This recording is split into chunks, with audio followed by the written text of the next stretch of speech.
자, 오늘은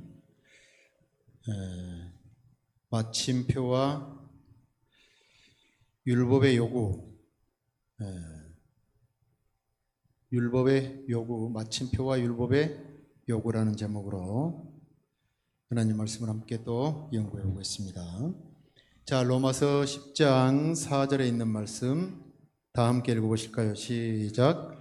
그리스도는 모든 믿는 자에게 의를 이루기 위하여 율법의 마침이 되시니라.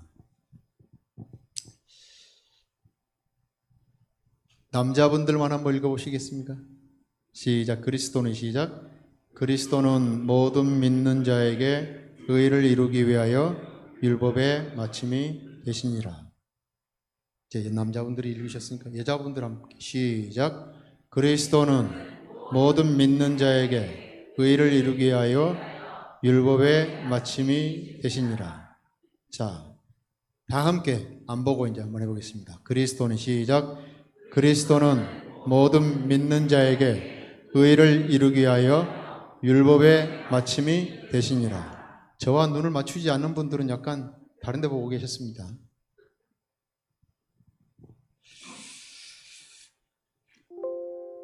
이 말씀이 갖는 의미가, 그리고 이 말씀이 품고 담고 있는 의미가 얼마나 무궁무진한지요. 정말 놀라울 것 같습니다. 그래서 제가 한 7시간에서 몇 시간 해볼까 했더니 지금 이렇게 나가다가는 한 10시간 해야 될 것 같아요. 이 한 말씀이, 하나님 말씀이 정말 무궁무진한 말씀이신데, 다른 것은 다 잊어버려도 예수님은 모든 것에 마침표 되신다. 이 마침표라는 말이 헬라어 원어로는 텔로스라는 말인데 결론, 완성, 최종 이런 말이에요. 그런데 이제 문장에다가 우리가 쉽게 이해할 수 있도록 하기 위해서 마침표가 있어야지 문장이 완성되잖아요. 그렇죠? 근데 마침표가 없으면 미완성으로 남아있는데, 마침표 되시는 예수님이 우리의 인생에, 우리 개인에게 계시지 않으면은 그냥 자연인으로 살다가 무덤까지 가는 것으로 끝나버려요.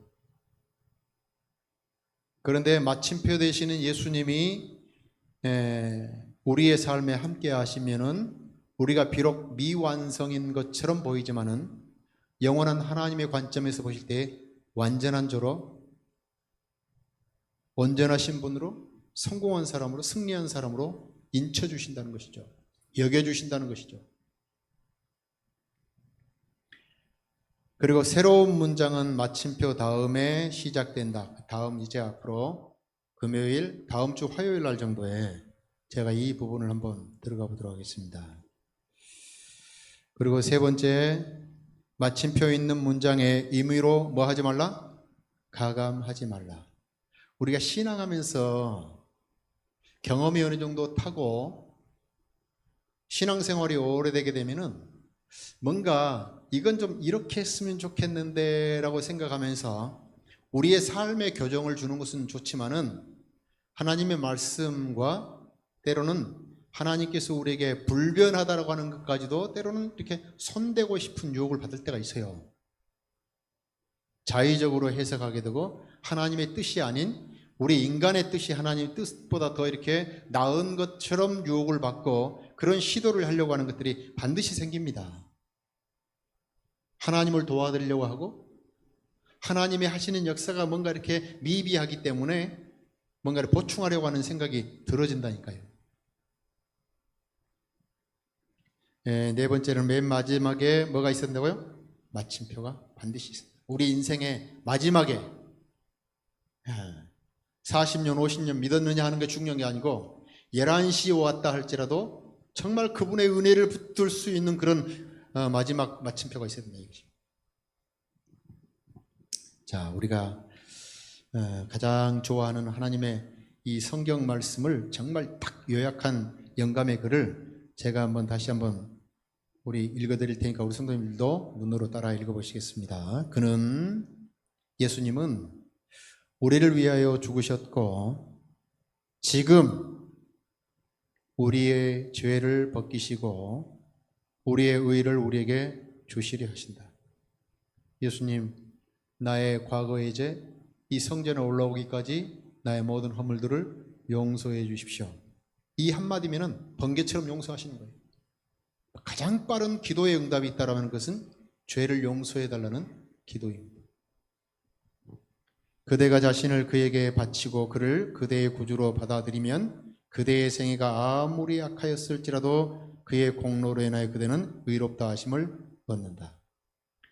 제가 그 경험적으로 한 가지 깨달은 미천하지만 깨달음은, 신앙은 아무리 돈을 주고 아무리 협박을 한다 할지라도 할 수 없는 것이 신앙이고, 또한 신앙하는 사람을 여러분들 못하게 하는 방법도 세상에서는 없어요. 이 자리에 올라오신 분들은 성령 하나님의 인도하심과 하나님의 여러분들 거룩하신 이끌림에 따라서 이곳에 오셨기 때문에 나는 분명히 하나님의 구별된 사람이요 하나님의 선택된 아들과 딸이라는 사실을 순간도 잊지 않게 되시기를 바랍니다. 그리스도의 품성이 그대의 품성을 대신하게 되고 그대는 죄를 도무지 범하지 않는 것처럼 하나님 앞에 받아들여진다. 이것을 일컬어서 신학적 용어로는 칭의 그래요. 뭐라고요? 칭의. 의롭다 하심을 받았어요. 근데 옛날에 어떤 그 정말 미천한 양반이 아닌 노비가 어떻게 해서 여러분들 양반 되고 싶어서 돈을 많이 들인 다음에 드디어 양반 자격을 획득했어요. 그리고 여러분들 양반 다리를 개고 또 여러분들 갓을 쓰고 경을 읽으려고 하는데요, 얼마나 곤욕스러운지. 그래서 사람들이 볼 것 같으면 쓰고 안 그러면 자유롭게 있는, 그래서 이스라엘 백성들이 여러분들 애굽 땅에서 400년 동안 종노릇 하다가 광야에 나와서 자유시민이 되었는데, 우리나라 사람들이 일본의 여러분 지배를 받고 있다가 자유시민이 되었는데, 그래서 자유시민으로 살아가야 되는데 몸에 배어있는 깊이 배어있는 그 종노릇을 버리지 못하는 것입니다. 애굽에서 여러분들 노예 생활했던 버릇을 못 버리는 거예요.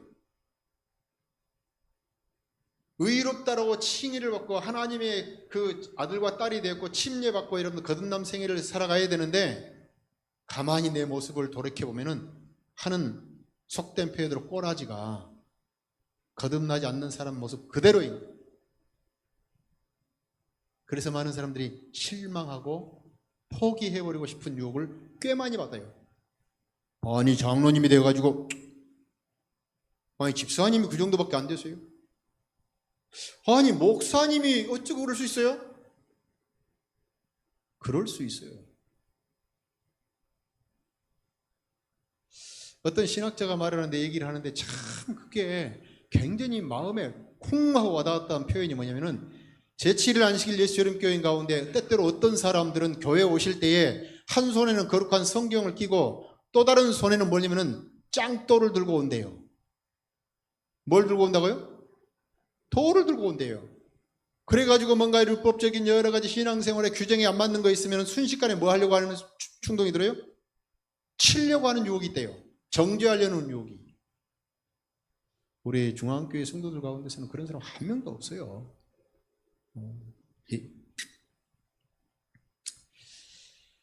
그런데 여러분들 침례받고 여러분들 다음날 일어나서 보니까 옛날 습관 그대로 김유신 여러분들 애마가 김유신이 갔던 언제나 이렇게 그 부인을 가는 것처럼 그렇게 가는 거예요.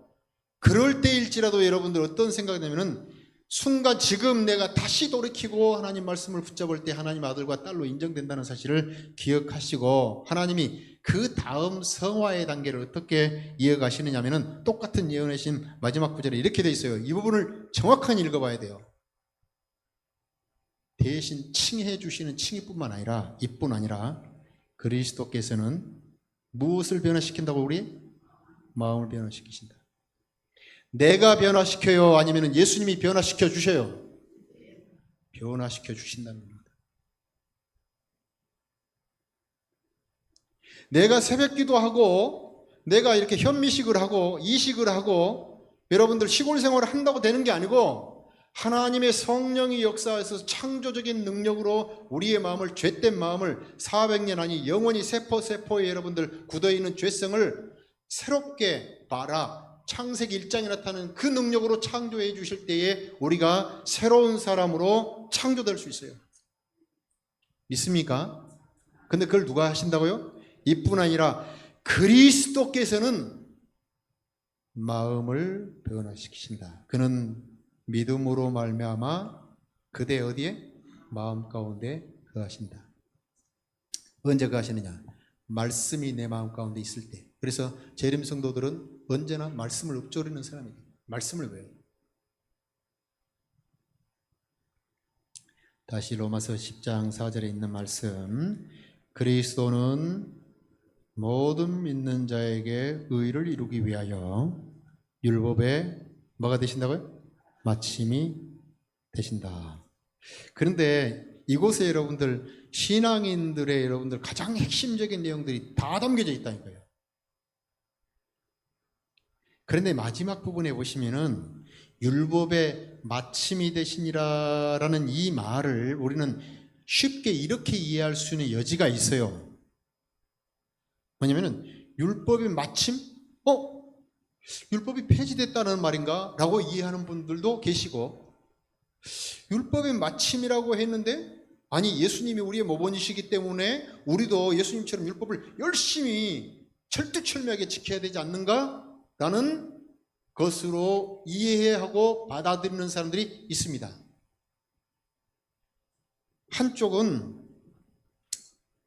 율법을 예수님처럼 막 철저하게 지켜가지고 예수님이 이미 다 이루어 주신 것인데도 불구하고 그렇게 지키려고 해서 구원받으려고 하는 사람들, 율법주의, 율법을 준수함으로 구원을 얻으려고 하는, 구원을 얻는 것의 주 요인이 하나님의 은혜가 아닌 율법을 내가 철저하게 종교생활을 해서 신앙생활을 해서 지키려고 하는 것을 율법주의, 율법 도덕률 폐지론자라든지 율법 폐기론자들은 예수님께서 십자가에 다 돌려가시면서 모든 것을 다 이루어 주셨기 때문에 더 이상 율법이 필요 없다. 할렐루야 감사합니다 하면 되는다.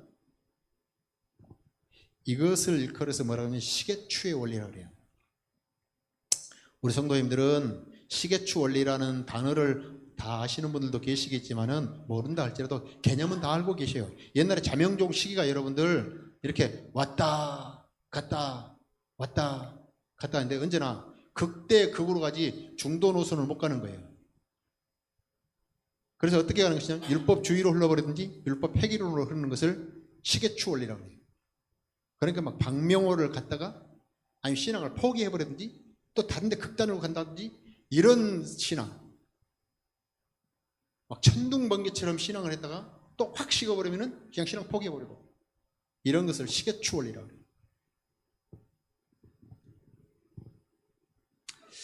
앞에서 설명했던 여러 가지 칭의라든지 예수님께서 우리의 마음을 변화시키시고 성령이 역사하게 되면 참으로 자유롭게 평화롭고 신앙인이 이제 아들 되는데 늘 하나님의 율법 앞에 서게 되면 이제 저와 여러분들이 늘 작아지면서 유혹을 받게 돼요. 하나님의 법이라는 단어를 빼게 되면 사랑이라는 단어를 법으로 표현했어요. 하나님은 사랑이시기 때문에 그 법은 곧 사랑이잖아요. 하나님에 대한 사랑과 이웃에 대한 사랑. 그래서 법은 딱 한 단어로 다시 바꾸면 사랑이에요. love. 이것을 여러분 좀 확대한 것을 십계명을 도덕법이라고 그러죠. 하나님 정부의 헌법. 조금 제사법이라든지 민법이라든지 일본법이라든지 건강법이라든지 다양한 법들이 있을 수 있는데 이런 것들 앞에 우리가 이제 노출되게 되면은 사람이 작아지면서 이제 죄책감과 부담과 슬럼프에 빠지게 되는 거예요.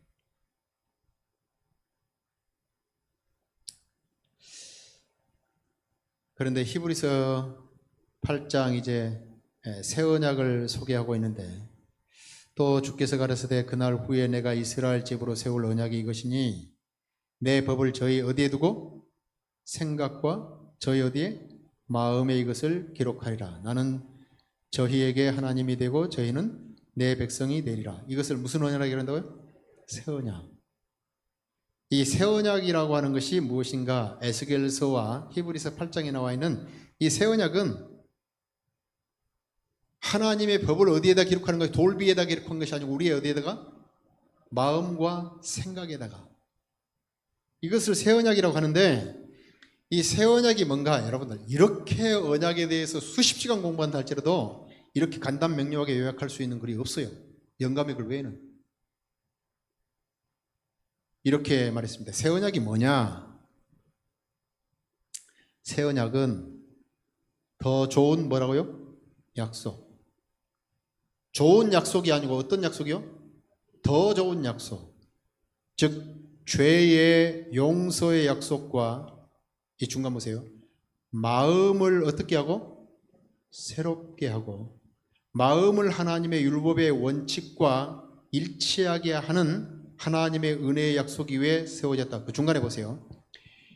새 언약이란 죄 용서의 약속. 죄를 용서해 주셨어요. 이미 십자가에서. 그리고 마음을 어떻게 해주신다고요? 에스겔서에 할 때는 굳은 마음을 제하고 새 마음을 창조하신다고 그랬어요. 여러분들 시편에 볼 거는 다윗이 시편 51편 가운데 내 마음에 새로운 마음을 창조해달라고, 정한 마음을 창조해달라고 할 때 그 창조는 창세기 1장에서 봐라, 창조라는 것과 똑같은 단어예요. 하나님만이 하실 수 있는 거예요. 새 마음을 창조하는 것도 누구만이 창조하실 수 있어요? 하나님만. 새롭게 하고 마음을 하나님의 마음을 하나님의 율법이 폐지된 것이 아니고 하나님의 율법의 원칙과 뭐하게 한다고요? 일치하게 하는 하나님의 은혜의 약속이 세워졌다.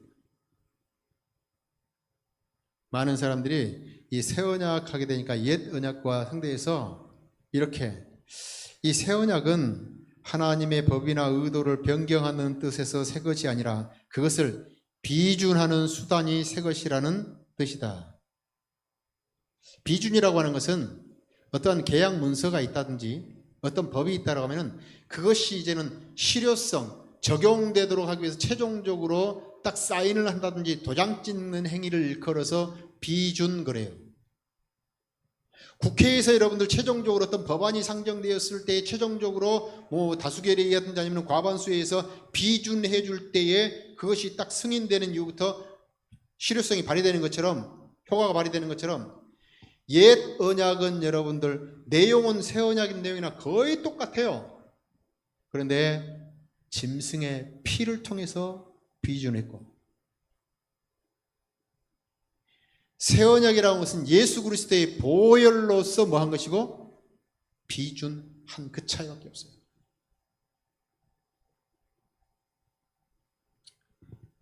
그런데 우리가 새 언약 시대에 살고 있는 사람들에게, 예수님의 십자가 이후에 예수님을 영접하고 개인의 구주로 받아들인 사람들에게 있어서 이 새 언약이니 옛 언약이니 구원에 관해서 여러분들 가장 큰 모든 기독교 믿는 사람들의 관건은 뭐냐면 율법에 대한 어떤 태도를 취할 것인가 하는 거예요. 근데 사도 바울 선생님이 너무너무 잘 적용해 주셨습니다. 자, 다 함께 로마서 3장 31절에 있는 말씀 함께 읽어보실 거예요. 그런즉 시작. 그런즉 우리가 믿음으로 말미암아 율법을 폐하느냐? 그럴 수 없느니라. 도리어 율법을 어떻게 하느니라? 굳게 세우느니라. 예수님께서도 마태복음 5장 17절 가운데서 내가 율법이나 선지자를 폐하러 온 줄로 생각지 말라. 온전케 하신다. 크게 하시고. 계속해서 사도 바울 선생님이 말씀하십니다. 그런즉 우리가 무슨 말 하리요? 은혜를 더하게 하려고 죄에 가겠느냐? 그럴 수 없느니라. 죄에 대하여 죽은 우리가 어찌 그 가운데 살리요? 어떻게 율법 범하면서 죄 지으면서 살 수 있겠느냐? 죄라고 하는 것은 율법이 없으면 존재할 수가 없어요. 법이 없는 곳에는 죄가 있을 수가 없죠.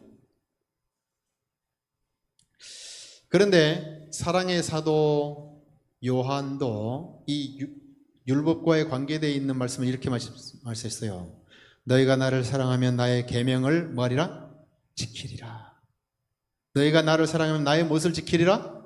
계명을 지키리라. 원에서는 계명들.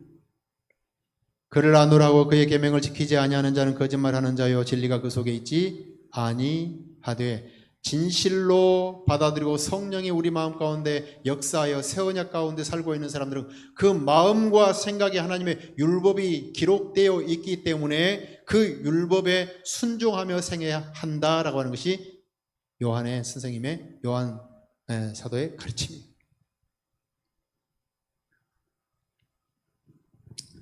그러면 여기서 우리가 다음 단계로 넘어가기 전에 율법은 하나님께서 왜 주셨는가? 간단해요. 율법을 주신 이유는, 십계명을 주신 이유는 첫째, 죄를 깨닫도록. 죄를 뭐 하도록요? 깨닫도록. 죄를 깨닫도록 율법을 주셨지 죄를 용서하기 위해서 주신 것은 아니에요. 다 함께 따라해 보실까요? 율법은 죄를 깨닫게 하는 목적이지 율법은 죄를 용서하지 않는다. 율법은 언제나 우리를 정죄해. 아, 너가 딱 보니까 이 부분이 잘못돼서 비춰줘. 그래서 사도 바울 말씀 갈라디아서 3장 23절로 26절에서는 몽학선생, 예수님께로 인도하는 자, 율법을 봤더니 잠시 후에 설명하겠습니다. 몽학선생, 우리를 예수님께로 인도하는 선생님이다 이 말이에요. 선생님일 뿐이지 우리로 하여금 예수님을 만나도록 하는 어디까지나 안내자라 이 말이에요. 세 번째로 거울이다. 근데 여러분들 보세요. 율법이 퍼지돼 버리면은 거울을 통해서 내가 이렇게 얼굴이 더러운지 깨끗한지를 보고 더럽다고 하면은 가서 씻어야 되는데 보혈로 씻어야 되잖아요. 근데 내가 내 모습을 보지 못한다라고 하면은 씻지 않는 것이죠. 옛날에 거울이 없을 당시에는 여러분들 서로가 서로의 거울 위에서 내가 잘생겼는지 못생겼는지 내 모습을 잘 모르잖아요. 근데 거울이 있을 때 나의 진상을 알 수 있잖아요. 그런 것처럼 율법은 죄를 깨닫고 몽학 선생의 역할을 하고 거울의 역할을 할 뿐이지 더 이상은 아니다. 그래서 영감의 글에서는 정확하게 이렇게 말하고 있죠. 율법은 즉 의로운 생의 완전한 품성을 요구하지만 인류는 그 율법의 요구에 미칠 수 있다 없다? 없다. 인류는 하나님의 거룩한 율법의 요구를 충족시킬 수 있다 없다? 없다. 오직 율법의 요구를 충족시켰던 분은 단 한 분. 산상본 18쪽에 하나님의 의는 누구를 통해서? 그리스도를 통해서 이루어진다. 그래서 사도 바울 선생님이 로마서 8장 1절로 사자면은 그리스도 안에 있는 사람들에게는 그리스도께서 율법의 요구를 충족시켰기 때문에 그리스도 안에 있는 사람은 결코 정죄함이 없다라는 거예요. 아멘이신가요? 이 말씀 믿으시는가요? 여러분들, 나의 스스로 그리스도를 떠나서는 내가 아무리 도를 닦고 장자후라 여러분들 잠을 자지 않고 이렇게 앉아서 8년을 지내고 10년을 지내고 한다 할지라도 절대 하나님의 율법의 요구를 이룰 수가 없어요. 그러나 율법의 요구를 온전히 이루셨던 예수님 안에 있고 예수님의 손을 붙잡으면은 그분이 내 생에 마침표 되시면은 나는 율법의 요구를 충족시킨 존재로 하늘이 인정한다는 것입니다. 그래서 그리스도 안에 있는 자에게는 정죄가 있을 수 있다 없다? 없다. 그래서 우리는 요한복음 5장 24절로 25절을 볼 것 같으면 사망에서 생명으로 이미 뭐했다? 옮겨졌다. 여러분 기록하지 않으셔도 제가 우리 교회 단톡방에다가 이 PPT 자료 그대로 올려놓으셨기 때문에 집에 들어가셔서 한번 설명 듣고 한번 살펴보셔요. 누군가에게도 그걸 다운받으셔가지고 설명해 주셔요. 근데 아무리 좋은 자료를 올린다 할지라도 김종희 목사가 설명하는 것처럼 또 안 하시더라고, 못 하시더라고. 그러니까 자료를 아무리 제공해줘도 아무 소용없어요. 저작권도 없고 그렇습니다. 그러므로 여러분들 이제 우리가 율법의 역할이라고 하는 죄를 깨닫게 하고 거울의 역할을 하면서 그리스도께 인도하는 몽학 선생의 역할을 하고 있는데 우리가 매 순간 어떻게 살아야 될 것인가? 와이프인이 이렇게 말해서 아침마다 그대 자신을 하나님께 바쳐라. 우리가 할 수 있는 일은. 제가 그 글을 어디에서 정확하게 읽었는지는 모르지만 읽었어요. 그 내용이. 근데 그 내용이 있어요. 정말 그 러시아의 대문호 톨스토이가 얘기했는지 누가 얘기했는지 모르겠어요. 가장 신앙 좋은 사람이 누구냐라고 했더니 설교학원의 신부도 아니고 경건하게 믿어 보이는 것처럼 찬양하는 사람도 아니고 저 멀리서 농사 짓고 있는 농부인데 농부는 하루에 예수님을 2번밖에 안 찾아요. 그가 눈을 딱 뜨면은 주여 주여 하고는 밥 먹고 열심히 세수하고 와서 일 열심히 하다가 일 끝나고 다 돌아올 때 또 주여 부르고 주여 부르고 나서 잠자리에 든다는 거예요. 근데 그 사람의 생이 가장 거룩한 생이라는 거예요. 주의 이름을 매 순간 부르면서 자기 마음을 드리고 자기 일에 충실하게 신실하게 살아가는 사람이 주님 앞에 의로운 사람이라 이 말이에요. 단순하게 우리가 아침마다 여러분들 뭘 해야 되는가? 아침마다 그대 자신을 하나님께 바치라. 그리고 이 일을 그대의 첫째 할 일로 삼으라. 또한 기도하기를 오 주여 나를 받으사 온전히 당신의 것으로 삼으소서. 단순히 기도하는 거예요. 신앙이 쉽습니까? 단순하죠? 하늘에 별을 따오라는 것도 아니고 바다 깊은 곳에서 진주를 캐오라는 것도 아니잖아요. 로마서 10장에 볼 것 같으면 하늘에 올라가는 것도 아니고 깊은 곳에 있는 사람을 올리는 것도 아니고 단순하단 말이에요. 말씀을 단순하게 믿고 신뢰하는 것이라고. 그런데 신앙을 오래 하게 되면 복잡하게 만들어요. 자, 다시 이 말씀 보겠습니다. 이뿐 아니라 그리스도께서는 우리의 무엇을 변화시킨다고요? 이걸 믿습니까? 저 인간은 죽어도 안 변할 거야. 이런 말 하면 안 돼. 강도도 여러분들 순간으로 뵙겠어요. 저 인간은 내가 보는 눈에 뭐가 들어올 때까지 절대 안 바뀔 거야 있으면서 저주하지도 말아요. 반드시 바뀌어요. 이뿐 아니라 그리스도께서는 마음을 변화시키신다. 그는 믿음으로 말미암아 그대의 마음 가운데 뭐 하신다? 계속 읽으십시다. 시작. 그대는 이 그리스도와 연합을 믿음으로 말미암아 또는 그대의 마음을 항상 그에게 바침으로 말미암아 유지해야 할 것이다. 마음을 주님과 바치면서 동행하는 거예요. 제가 읽겠습니다. 그대가 이렇게 하는 동안에는 그는 그대를 원하고 행하는 것을 당신의 기쁘신 뜻대로 하게 하실 것이다. 아멘이신가요? 제가 이제 이 복음과 그리스도의 십자가에서 다 이루었다라고 하는 이 복음, 지금 나를 대신해서 율법을 이루신 그리스도의 칭의와 성화, 하나님의 율법과의 관계를 야구장 비유를 통해서 여러분들 간단히 설명을 할 테니까 이건 두고두고 여러분들 잊지 마시길 바랍니다. 저는 축구장에는 여러 번 가봤지만 축구를 좋아하지만 저는 야구장에를 평생에 한 번도 안 가봤습니다. 저희 시골에는 야구장이 없었고요. 여수 시내에도 이렇게 야구장이 없었어요. 야구 배팅하는 데 있어서 학교 끝나고 열심히 이렇게 연습은 했지만은 야구장이 없어서 못 갔습니다. 그런데 광주 와서 여러분들 야구장에 가려고 마음을 크게 먹었었는데 그 고3 때 우리 반 친구가 야구를 너무 좋아해서 여러분들 뭐 보충학습 빠지고 야구장 갔다 와서 선생님한테 두드려 맞던 것을 제가 보니까 야구장은 못 갈 곳인가 보다 생각하고 안 갔고 이 목회를 하면서도 야구장 성도들 모시고 한번 가려는데 꼭 수요일 날 한다든지 토요일 날 저녁에 했기 때문에 이제까지 차일피일 미루다가 못 갔는데 버킷리스트로 야구장 한번 가보고 싶습니다.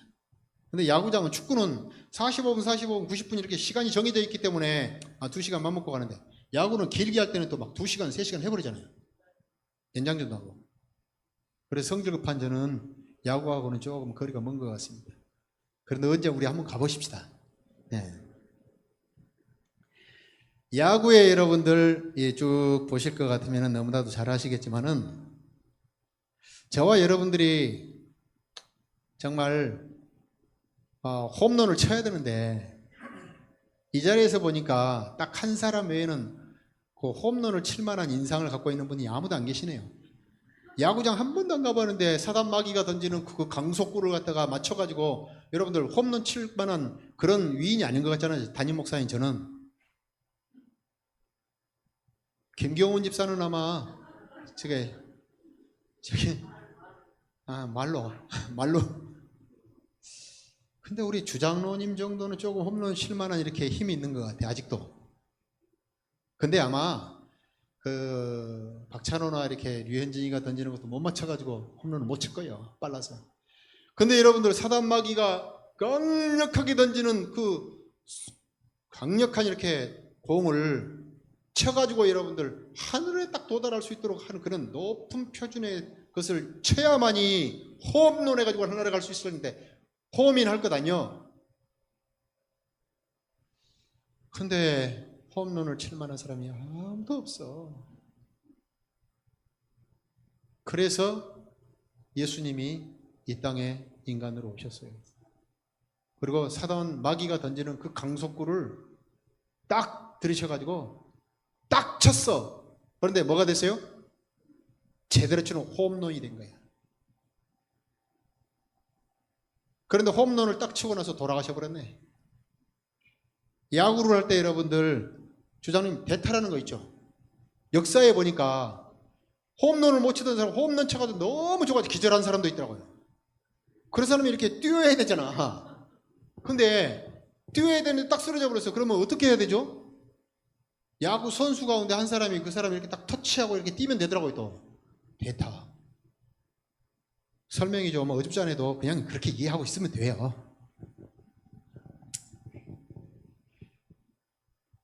근데 제가 아주 선수 같지 않는 선수잖아요. 그런데 예수님이 대신 나를 위해서 홈런을 딱 쳐주셨는데 이게 너무너무 감사해요. 근데 우리 예수님이 나 때문에 돌아가셨어. 그래 예수님 내가 이렇게 딱 히팅하고 할렐루야. 내가 예수님 때문에 이제 뭐 했어요? 홈런 쳤잖아요. 예수님이 쳤지만 내가 예수님 대신 딱 터치하게 되면은 내가 뛰는 거잖아요. 근데 할렐루야 기분 좋아가지고 일루수에서부터 시작해가지고 이렇게 관중석이 있는 쪽으로 해가지고 막 할렐루야 춤을 추면서 기분 좋다고 해가지고 한 바퀴 쫙 돌아가지고 딱 여기 홈으로 돌아오면은 이거 홈런이 될까요 안 될까요? 안 돼. 1루 밟고 몇 루 봐야 돼요? 2루 밟고 3루 밟고 어디 받아야 돼요? 홈에 찍어야만 돼. 이것이 율법이라는 거예요.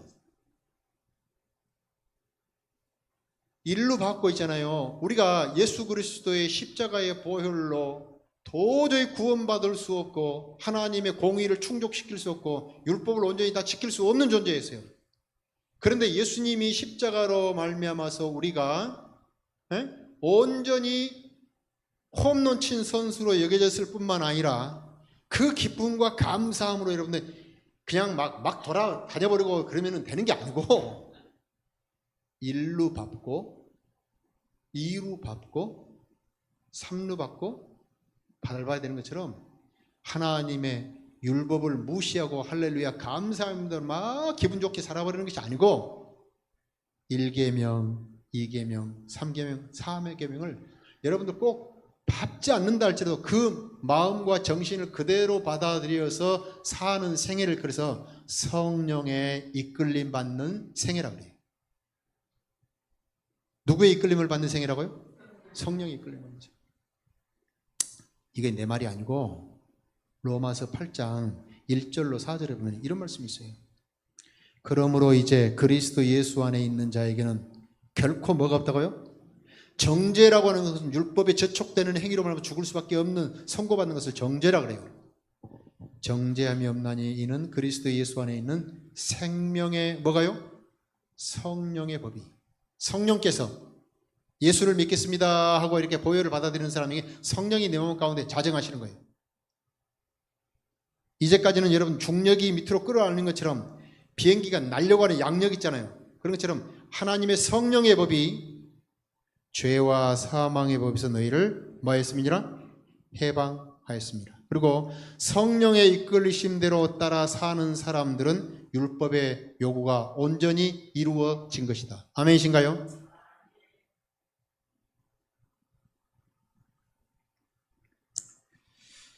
그래서 이 말씀 이제 읽어보십시다. 1절 예수께서 시작.